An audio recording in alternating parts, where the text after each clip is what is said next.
Est-ce que Bruno Fernandes est en train de tuer sa carrière à Manchester United? Aujourd'hui, est-ce qu'on peut se poser devant un match de Manchester United et regarder Bruno Fernandes et lui dire il est à sa place dans ce club? Parce que moi, je vais être honnête avec toi, j'ai l'impression qu'il est en train de tuer sa carrière.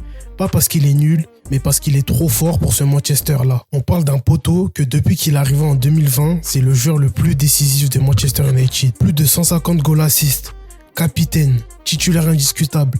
Il joue presque tous les matchs et même parfois blessé. Il a porté l'équipe quand tout allait mal, il a été là dans les gros matchs et il a toujours fait le taf. Mais en vrai de vrai, qu'est-ce qu'on lui donne en retour? Des KO, des changements d'entraîneur, des compos incohérentes, des défaites. Manchester United aujourd'hui, on va pas se mentir, c'est une équipe sans projet clair. Pas de stabilité, pas de fond de jeu, des recrues mal utilisés, des tensions internes, des résultats en dents de scie. Et au milieu de ça, t'as Bruno qui court, qui gueule, qui distribue, qui tente, mais qui joue parfois seul contre tous. Aujourd'hui, Bruno Fernandes, il a 29 ans. C'est le moment où tu es censé être au sommet de ta carrière et il passe des années à porter une équipe bancale. Imagine-le dans un vrai projet concret. Par exemple, à Arsenal avec Arteta, au Barça avec Flick ou même dans un City de Guardiola. Tu crois pas qu'il ferait partie des meilleurs milieux de terrain d'Europe sans débat? Mais là, comme United déçoit, Bruno disparaît des radars. Alors que le poteau, il fait toujours le taf. Mais malheureusement, dans une équipe qui tourne pas, la valeur est invisible. Et c'est là que ça devient triste. Parce que Bruno, il est en train de devenir le mec qu'on respecte, mais qu'on oublie. T'as déjà entendu un débat Ballon d'Or avec Bruno dedans? Jamais. Pourtant, si on compare les stats purs, il a rien à envier à des milieux comme Odegaard ou Barella. C'est juste qu'il est dans le mauvais film. Après, je suis pas en train de te dire que Bruno est parfait. Il râle beaucoup.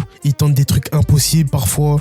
Il s'énerve. Mais au fond, c'est un leader, un mec loyal, un joueur complet. Et franchement, on va pas se mentir, il mérite beaucoup mieux.